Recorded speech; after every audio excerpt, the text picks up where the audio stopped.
Коомдун күзгүсү бул жерде адамдар тарбияланып, мүнөздөрү калыптанып, эмгекке болгон мамиле бекемделет. Балдарыбыз келечегибиз туура тарбияласак, бактылуу карылыгыбыз деп айткан улуу сөздү тулам. Бүгүн кандай коом өсүп келе жатат, жаштарга кантип тарбия берүүгө болот? Аны биз китептерден окуп билебиз. Өзүмдүн кыска тарыхымда аны ушу жаштарга үлгү болсун деп ушу жазганда, перестройка башталганда эле бурулдум мен.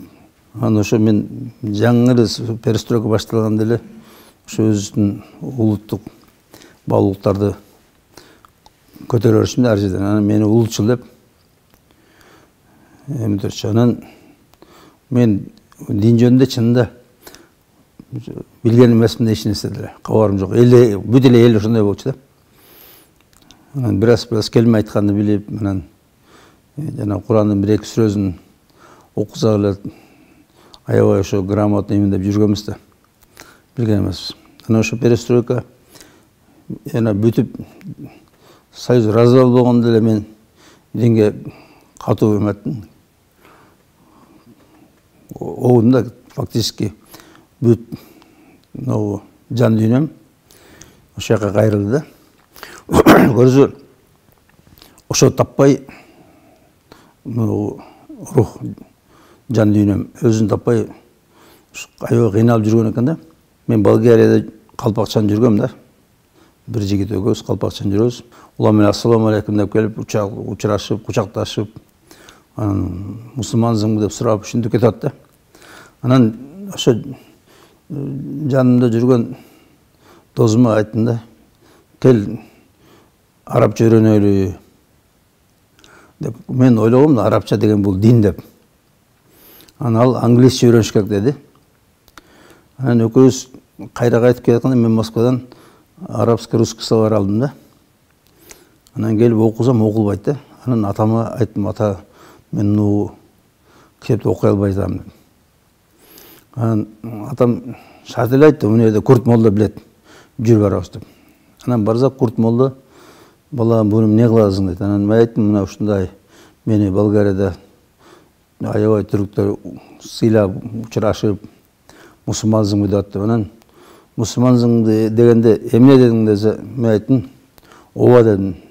Десем, балам антип айтпайт да, мусулмансың дегенде альхамдулилля мусулман деп айтыш керек деди да. Ошондо аябай уялдым да. Дин аалымы жана коомдук ишмер Өзбек Ажы Шутунов 1958-жылы Талас облусунун Кара Бура районунда туулган. 1975-жылы Кыргыз мамлекеттик медицина институтуна тапшырып, 1981-жылы ийгиликтүү аяктаган. Мен ошо медицина институтунун мугалими. Анан фактически жанагы бүт бердеги медицина институттагы эмелерди, салт, майрамдарды мен алып барчумун да.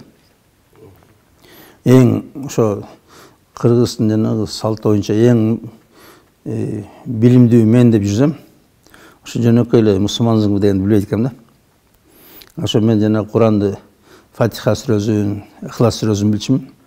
Анан келмени билчүмүн да. Анан ошо жүрөптүм мен эң грамотный деп, мусулман деп. Көрсө эч нерсе билбейт экенмин да. Анан ошол Курт молда айтты, сен билесиңби, мусулман киши кыз киши 9 жаштан, эркек киши 12 жаштан намаз окуш керек деп. Анан мен мен 20 жыл кечип калган турбаймынбы дедим. Ошондо мен 32 болчумун да. Үйрөтүңүз десем, жазып берди орус тамга менен. Ошо жана намаздын тартибин. Анан бир 2 сааттан кийин жаттап алып, 2 сааттан кийин баштадым да. Анан баштап намаз окуп атсам, атам көрүп алып, чочо деп. Балам, эмне кылып атасың? Деп, ата намаз окуп атам. Кой дейт. Анан айттым, ата, эмне коебуз? Бул фарз турбайбы? Балам, кой, сен тамашалаба. Сен тыштап койсоң күнөө болот. Анан мен айттым, жок ата, мен тыштабайм, бул фарз турбайбы? Ошондон баштап күндө Курт молдого барып жүрчүм. Анан жанагы рабочий спец халатты кийип алып, колума китепти алып барам күндө. Анан көрсө элдер мени бул жинди болуп калды, молдого окутуп атат дешип, бүт айылдарга жайылып кетти. Молдо эме жинди болуп калды бул врач. Медицина мугалими ошо институтта окуп жүрүп жинди болуп кетти деп. Анан келип туугандар апама келип кошулуп ыйлайт экен. Бейчара ушундай болуп калды деп. Ошунчалык деңгээлде эл караңгы болуп калган экен да. Ошо намазды бир гана картаң кишилер же оору кишилер окуйт деп. Анан бул жака Курт молла айт келгенде чоң мешитке бар. Ошол жерде илимдүүлөр бар деп. Келсем бу жерде кыргыздан эч ким жок экен. Чоң мешитте эч ким жок экен. Бир да кыргыз жок. Ошол жерде күндө кечке чейин отуруп талим алып жүрдүм да. Жогорку билимдүү медицина тармагында 26 ойлоп табуу 30га жакын илимий эмгектерди жараткан. Кийин мен изобретение жасадым Медиунста. Медицина боюнча 20 изобретение жасадым. Баарына СССРдин патенти бар да. Анан ошо профессор мени төргө отургузуп алып, анан ары бери тамак чегип жүрөчү да. Анан менин идеяларымды угуп берчү. Анан бир жакшы идея келгенде стоп деп анан кийин барып жаңы сигарет чагып көргөндөн кийин кайра ошол жерден айтсаң деп. Анан айтканда келип аябай толкунданчы да. Узбек, бул открытие. Бул ушундай чоң нерсе деп ушунча да аябай катуу толкунданчы. Ошо менде ошондой изобретение бар болчу да, менде способность. Ошондой жөндөм. Анан кийин мына динге келгенде мен араб тилин үйрөнүп атканда эле түрлүү таблицалар жаздым да. Грамматика үйрөнүп турган. Анан ошо жанагы устаздар көп жыл сабак берип жүргөн, аларда бирден наглядный пособие жок экен. Эч качан даже оюна да келбеген да. Анан мен сразу ошо араб тилин боюнча аябай жанагы бүт эмелерди араб тили чынында эң кыйын тилдердин бири да. Бул жана английский же орустун эмесинде эмес. Бунуку миңдеген эрежелер бар. Бир эле китеби альфия деп коет. Альфия деген миң деген сөз. Ошо ичинде миң ыр бар да. Ар бири эреже. Анан мен ошо эреже, ошолордон эреже чийип, таблица чийип, анан жылдырганда сөз болуп кала турган дагы башка түрлүү нерсе жаза берчүмүн да мурда. Өзбек Ажы Чотоновдун башынан өткөргөн турмуштагы сабактары, кызыктуу окуялары, дин иштерин жайылтуудагы эмгектерин менин Газалым китебине камтыган. Ал өзүнүн көп жылдык изилдөөлөрүнөн улам, жаман менен жакшыны, ак менен караны, сабырдуулук, адамдагы асыл сапат жана адамдарды туура жолго салуу үчүн атайын сүрөттөрү менен плакаттарды чыгарган. Биз жанагы көптөгөн плакаттарды жаздык да. 400ден ашык плакат жаздык. Ошо тарбиялык, када салтка эмете турган, түшүндүрө турган, динге, када салтка, үй бүлөгө өтө өзгөчө үй бүлөгө көп көңүл бургам да. Мына азыр көрүнүп атат. Мына жылдан жылга ажырашуу аябай көбөйүп атат да. Ошо себебинин бүт баары ошо түшүнбөйт, билбейт. Чоң кишилер да билбейт да. Ошо үй бүлөнүн сырын чоң кишилер да билбейт. Анан мисалы адеп акылак аябай туура эмес жакка көп кетип атат да. Адеп акылак бузулуп, мисалы ата энеге мамиле, мугалимге мамиле, мына көрүп атабыз. Мугалимди эметип, ыза кылып, капа кылышып, аны келечелеп, эмеге чыгарып, ушундай бир балекет болот. Мындай адеп акылак эч качан болгон эмес. Мугалимди мазактап, ушундай шерменде кылып, кордогон эч качан болгон эмес да бул. Бирок коомдо ошо нерсе аябай жайылып барат да. Анан мисалы кыздар мушташып атат, түндө жүрүп атат.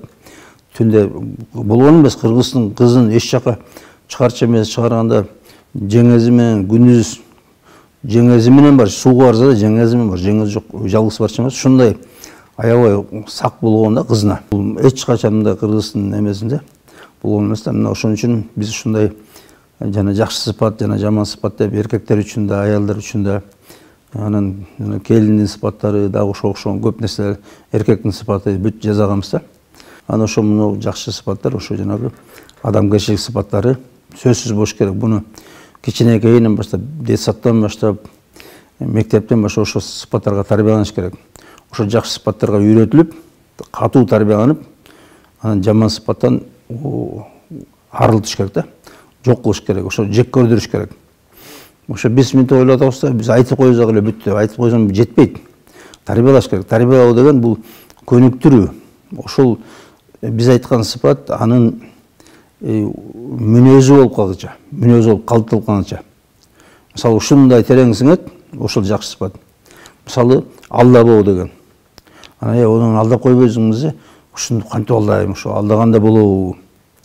Мисалы уурдабайлыбы тети десе, ушу кантип урдайлы, ушу болмок беле, ушу кантип ушундай ишке барабыз дегендей болуп калыш керек да.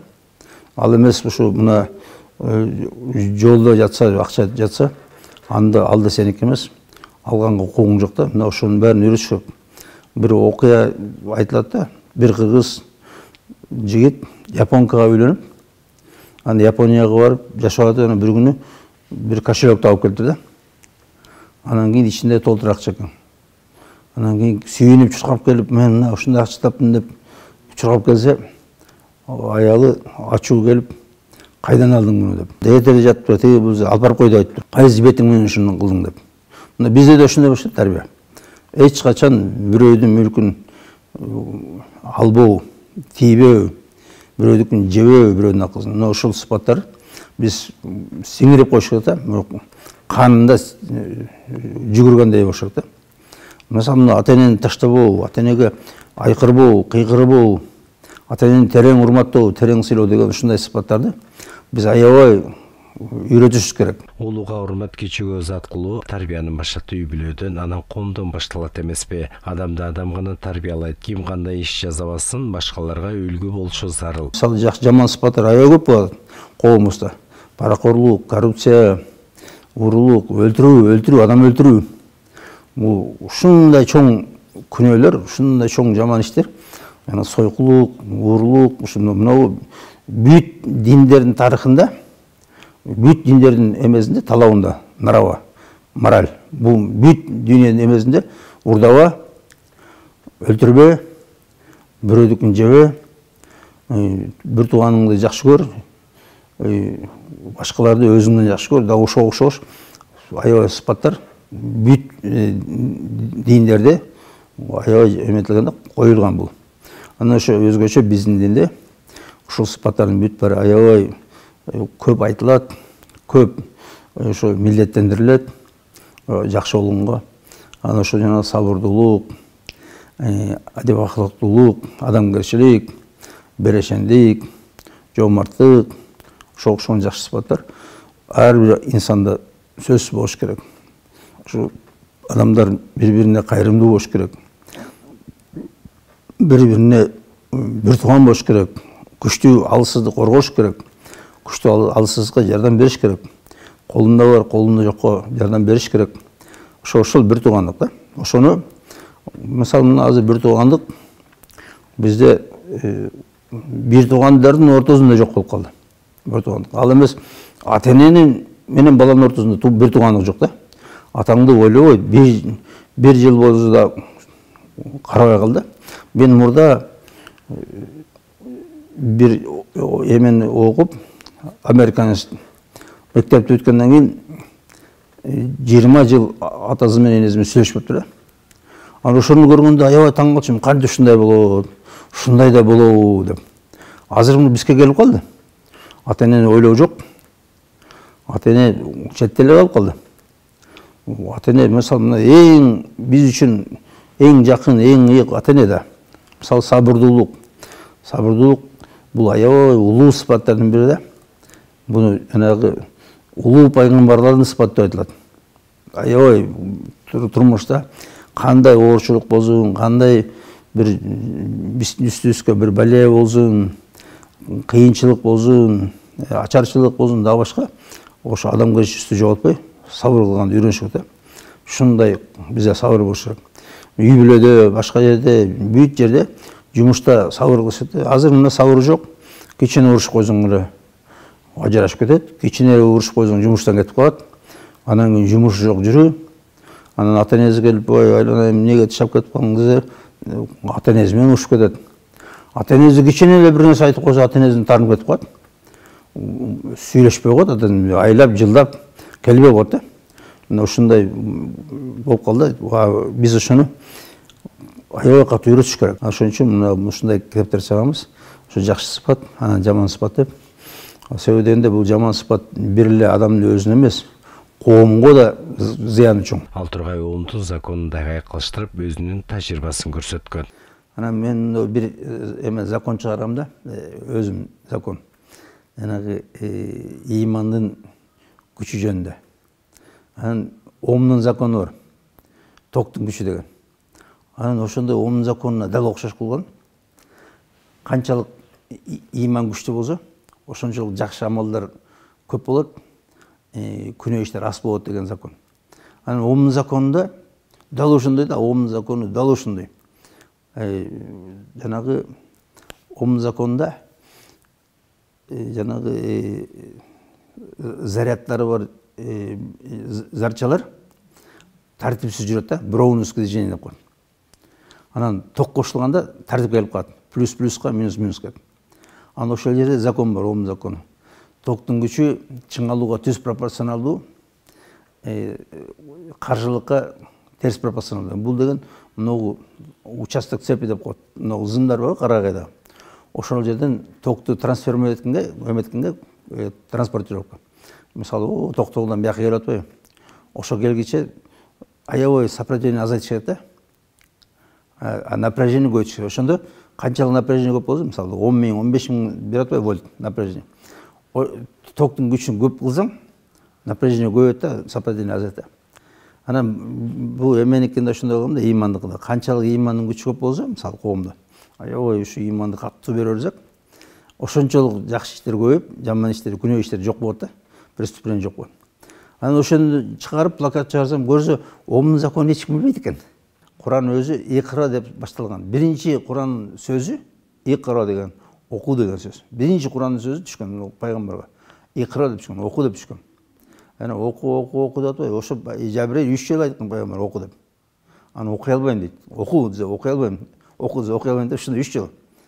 Ошо анан кийин өзү үйрөтөт да Жабирейил. Ошо пайгамбар сабаты жок болгон, эч кандай тамга, эч кандай илим үйрөнгөн эмес да. Ошол убакта арабтардын коомунда аябай жапайылык болгондо жок болчу да. Эч кандай илим, эч кандай дин болгон эмес. Өздөрүнүн 360 кудайга сыйынган болгондо ошо адамдар, арабтар. Ошол жерде эч кандай дин, эч кандай илим, эч нерсе болгон эмес. Ошол жерден чыккан пайгамбар келип окуу деп окутат. Анан мына азыр чынында бизге кызганып атат да. Азыр бизде чекесинен эле китеп жаттап атат. Эми мисалы дагы болгондо да башка тил менен жазылган китепти жаттап алыш деген укмуш нерсе да. Бул чоң маданият чынында. Китепти жок да, мисалы даже орустун поптору билбей жатка. Христиандардын попторунун бири да билбей жатка өзүнүн библиясын. А бизде чекесинен мисалы Кыргызстанда эле бир 5 000га жакын жигиттер Куранды бүтүндөй жаттаган, калгандарыбыз жарымына чейин билебиз, 3тен 1 билебиз. Хадистердин көп хадистер жатка билебиз бизде. Мына чыныгы илим ушул. Орустун кириллицасы келгенден мурда араб тили болгон берде. Берде чагатай болгон ариби. Мисалы жана биринчи газет Кыргызстанда чыккан. Эми менен чыккан. Араб тили менен. Биринчи буква алифбе дейт. Алифбе деген алиф, ба деген арабтын эки сөзү, ошо эки тамга. Биринчи алифбебиз араб тилинде болгон. Ошо биринчи бизде аябай грамотасы Россиядан чоңураак болгон. Өзбек Ажы Шотонов ислам динин жайылтууда массалык маалымат каражаттары аркылуу көп жылдарда диний маалыматтарды жеткирип турган. Анын демилгеси менен мектептерде ыйым ан сабагы киргизилген. Мисалы бизде ойлойт молдода, биз молдо эмес, биз мусулманбыз. 5 намаз окуган киши молдо эмес, урматтууңдар. 5 намаз окуган киши мусулман. Ал обычный мусулман. Чоң мусулман эмес. Ал жөнөкөй эле мусулман. Ошо 5 мал намаз окуган. Бул баарыбыздын парзыбыз. Бүт эркектер, бүт аялдар 5 мал намаз окушу. Бул 5 мал намаз окуган 5 мал Кудай Таалага сыйынуу, Кудай Таалага жакындоо, Кудай Таала менен убада түзүү. Күндөгүнө 5 мал намаз. Бул Алла Тааланын алдында ошо туруп, Алла Тааланын алдында өзүнүн рухун жаңыртуу. Бул улуу чоң нерсе. Ошо адашпас үчүн биз ошо күндөгүндө аламдардын жаратканы бизди адаштырба дейбиз. Биринчи адамдар менен мамилени түзгөндү үйрөтөт. Туура жашооду үйрөтөт. Ар нерсени иче бербейсиң. Мисалы бүт бар жанагы мен жанагы эреже деген гаенин эреже менен салыштырдым го. Бизде дал ошондой. Бул шариатта жана гаенин эрежесинде запрещающий тыюу салынган. Харам деп турат го. Ошол эмелер бар. Кээ бир эмелер, кыймыл аракеттер, кээ бир поступкалар Bizde харам дейді, мысалы адамды өлтіру, уырдау, зина қылу, дағы башқа оқшау нәрселер, алдау харам дейді. Біз запрещающий знак дейді ғой, ошондай запрещен. Кейбір нәрселер фарз, обязательный. Мысалы жаңа поворот обязательный деп тұр ғой, же стоп обязательный. Эмеден тоқтауға өткенге болбойт, обязательный. Ошо сияқты бізде де ошондай обязательный нәрселер бар, мына парыздар бар, 40 парыз бар. Ошо сияқты шариатта жана мубах деген бар, боло берет. Жана гаиде де ошондой знактар. Ошо шариат деген өзү шария деген сөз, көчө деген сөз. Шариат деген көчө дегенден өтөт. Ошон үчүн экөөнүн тең бирдей правила бар да, эрежеде. Мына поворот запрещен, поворот направо запрещен, разворот запрещен, проезд без остановки запрещен. Да ошо сыяктуу бизде да ошондой. Вот мына уурдаган болбойт, запрещен, өлүктүн этин жеген болбойт, запрещен, чочконун этин запрещен, дагы ошондой. Неге? Анткени ошонун артында бир хикмат бар да. Адам жана мисалы арак арам десек, деп канча жыл иштелип жүр да. Айттык, арам мына көрүн, арам мына өлүп атат. Цирроз болуп атат, алкаш болуп атат, бомж болуп атат, ажырашып атат, төбөлөп кетип атат арак ичип, дагы башка. Мына ошо шариаттын эмеси, хикматы. Ошондо ошон үчүн биз мындай илимге аябай көп көңүл бурулат бу жерде. Анан мен мисалы менин кейигеним биздин исламда алиге чейин көңүл бурулбай атат жаңы технологияга. Ноу-хау. Бүт жерде ноу-хау бар, жаңы технологиялар. Курулушта, бизнесте, жанагындай техника, технология бүт жерде. Биздин шариатта колдонулбай атты. Мен таңкалам, силер каяка 6-чы кылымдагы минбарда туруп эметкен лекция, хутба деген, лекция деген өтпөйт азыр. Азыркы муунга булар болбойт мындай вариант. Азыр башкача окуш керек. Баягы вариант жок. Баягы лекционный вариант өтпөйт. Азыр баары тренинговый вариант болуп калган, дагы башка вариант болуп калган. Ошону тарбиялоодун, ошону жеткирүүдүн методикасы өзгөрүш керек. Бир гана метод, жаңы технология. Телевидение, радио, интернет, ошого жаңы технология болуш керек. Ал эмес мына азыркы мынау жаңы аткан муунга дагы башкача эме керек. Варианттар керек. Анткени мындай мен бир 15 жыл мурда bir kitaptan okumda Amerikanın Институт исследования психологии человека деген, Твистонский университеті. Аны ошол жерде изилдөө жүргүзүп, айттым, мынау поколение булардын көңүл буруусу 3 мүнөт деп. Окуган китеби 40 бетке чейин деп. 41 бет болсо окуйт экен. 40 бетке чейин окуйт экен. Мен ошондо таңкалдым, меники дал ошо 36 бетке чейин болсо бүт брошюралар чыгарчым да. Чоң китеп эмес, чоң китептен бир экөө эле чыгардым. Калганын баары брошюралар. 36 бет, эң көп 36 бет, 28 ушундай бет да. Анан кийин мен таңкалдым, ошо меники ошол дал келип атты да. Анан кийин мына поколение, мына муун. Бул Z деген муун экен да. Z деген муун, булардын көңүл буруу 8 секунд экен. 8 секунд эле карап турат экен. Анан мен айтам, азыр мына Аузу билляхи минаш шайтанир ражим, бисмиллахир рахманир рахим дегиче көңүлү карап турат сени. Ою бүт баары. Көңүл буруп турат. Анан кийин кетти. Бүтү бизнеске кетти, Америкага кетип калды, башка жерге кетип калды. Же кинонун ичине кирип кетти, же футболго кирип кетти. Бүттү.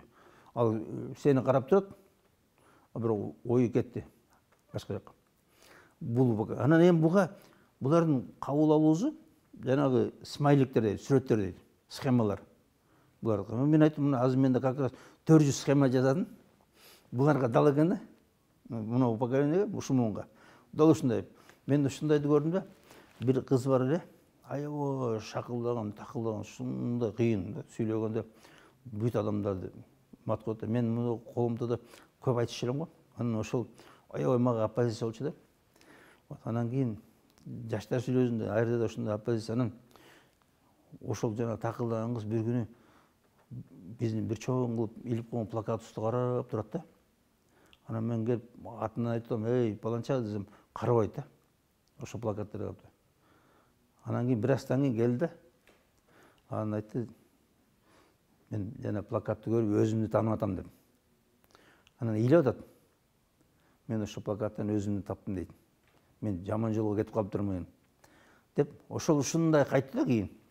Анан кайтып жакшы жолго түшүп, ушундай сонун кылдан менин мурдагыларым баарын өчүп калачы, мен туура эмес сүйлөп турмун дейт. Мына ошондой эмен жаңы технология. Бул бир карап туруп түшүнөт да, дин деген ушундай турбайбы? Мынау жаман турбайбы? Кыз деген мындай болуш керек турбайбы? Мен бир мугалим айтты. Мен мурда дейт, динди ушундай бир башкача карачу эметем, мындай караңгы эле бир нерсе деп. Анан кийин бирок силердин кооз плакаттарыңарды көрүп, ошолоруңарды илип койдум эле дейт, эме класска. Бир 10 чакты плакат. Анан 1-2 айдан кийин дейт, келип карасам, 35 баланын экөөнөн башкасы бүт бара жаткырып экен дейт. Силердин плакатыңар ушундай сондурбай дейт, таасирлүү экен дейт. Бүт балдар жатып алып дейт, эч ким аны мажбурлаган эмес дейт. Мен биринчи эмес алдым дейт, эмеден, школдордун арасынан. Бир аябай бир нече жолу депутат болгон аябай мындай кыйын киши бар да, өзү эмени да жазат, көп чыгармалар да чыгарат. Аябай политикада көп жүргөн киши. Анан ошо айтты, азыркы сиздин плакатыңызда дейт, ушундай тарбиялык максат, мен дейт, баламы алып барып берем дейт. Мынуну балаңа үйрөт деп.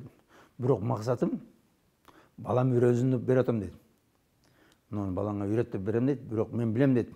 Мынау балама таасир берет деп. Мен ошон үчүн балама алып барып берем дейт. Мынуну балаңа үйрөт деп.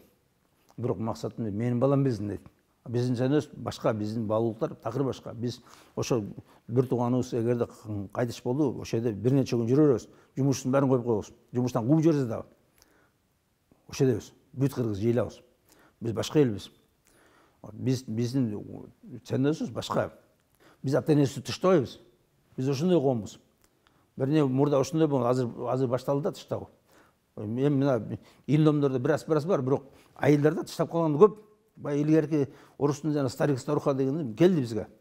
Карасаң үйдө жок, небере жок. Бир карыган кемпир чалып атат да, эми жанагы Пушкин эле калды. Жейле бир старик старуха деп жазган. Калган бир келип калды. Жок, бир айттым, биз андай коом эмеспиз.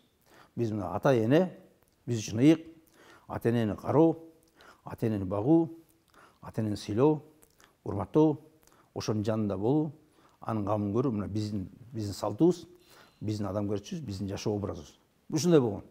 Ошон үчүн биз жанагы башка элдерди үйрөнбөй, мына өзүбүздүн жакшы нерсебизди, биздин жакшы нерсе өтө көп. Биздин кийимибиз эң кооз кийим. Эң кооз кийим биздики чында. Мына Орто Азиядан деле алсак, эң кооз кийим биздики. Эң кооз боз үй биздики болчу. Келип мына жыртык-мыртык кийимдерди кийип жүр да. Эң кооз мына биздин кийим. Жана азыр артисттер эле кийип жүр, ошону артисттер эле. Ошону карап көрсө, аябай кооз. Жана Европаста келип мынтип сөлкө тартып, сен жаныңа түш. Мен калпакчан конференцияга бардым бир жерге. Анан кийин Европадан ар жерден келгендер, сиз менен сүрөткө түшсөм болобу? Деп келип, онун сүрөткө түшөт да. Бүт мен ондай чапан, анан калпак кийип жүрүм. Бүт баары келип алып, сиз менен сүрөткө түшсөм болобу? Аялы да эркеги да келип алып, сиз менен сүрөткө түшсөм болобу? Деп келип алып сүрөткө түшүп жүрдү. Караң, биздики. Мына биздики ушундай эң кооз кийимдер. Анан келип алып, каякта жыртык шымдарды кийип, трусичен жүрүү, майкачен жүрүү. Бул кандай бул биздин салтыбызга келген. Ошонун баары бузулду. Эми ошонун баарын кайра кайтарып, эгерде ордуна койсок, анда биз эң жакшы эл болобуз. Чынында биз эң жакшы эл болгонбуз. Мен мындай националист катары эмес, мен айтам, мактаныч эмес. Чынында эле биз эң жакшы эл болгонбуз. Батыр эл болгонбуз биз. Аялдар аябай таза болгон. Эч кимге башка бирөөлөргө жологон эмес. Ушундай таза эл болгон. Анан азыр болсо мына эмне болду? Башка элдердин маданиятын үйрөнөбүз деп, башка жана бузулган элдердин маданиятын үйрөтөт. Эмне болуп барат? Анан ошон үчүн баарын кайтарыш үчүн биз ошо жанагындай плакаттарды, мен көп кийимдерди жөнүндө да плакат жазабам. Адеп акылак жөнүндө да плакаттар, үй бүлө жөнүндө да, салттар жөнүндө да, дин жөнүндө да ошо айттым 400ден ашкан плакат жаздык. Анан иншалла мен жардамчым дейт да. Ажеке, эми эч ким деле бизди колдобой жатат го дей берет да. Анан кийин мен айтам, биздикин колдоп атат. Биздики муну бүт школдордо, түрмөлөрдө, бүт жерде илимдүү плакат. Сагындагындай кандай. Америкаларда, Европадан бизге кат жүрөт да. Эмеңерди бергечи, электрондуу вариантыңарды берсеңер болобу? Биз өз үстүндө отуруп алып. Мына ошондой. Мен бир арабка көргөздүм да. Анан кийин ал келип берсең да анан кийин айтпа мага дейт да. Мен азыр муну өзүм эле расшифровка кылмайт да. Анан кийин мындай дейт. Ооба, мындай, ооба, мындай, ооба дейт да. Анан айтат да, ой, кумуштан турбай деп.